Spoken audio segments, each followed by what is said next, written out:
Hey adventurers, welcome back to our channel. Today we're taking you on an exhilarating speedboat journey from Phuket to the stunning Phi Phi Islands. Grab your sunglasses, and let's make a splash.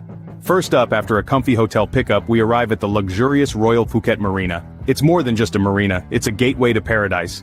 With its high-end facilities, it's like the Rolls Royce of marinas. Setting sail, our first pit stop is the mysterious Viking Cave. It's like a history lesson, but way cooler. Check out these wall paintings, pirates and Vikings, or just creative locals. You decide. Next, we glide into the emerald waters of Pai Lay Bay.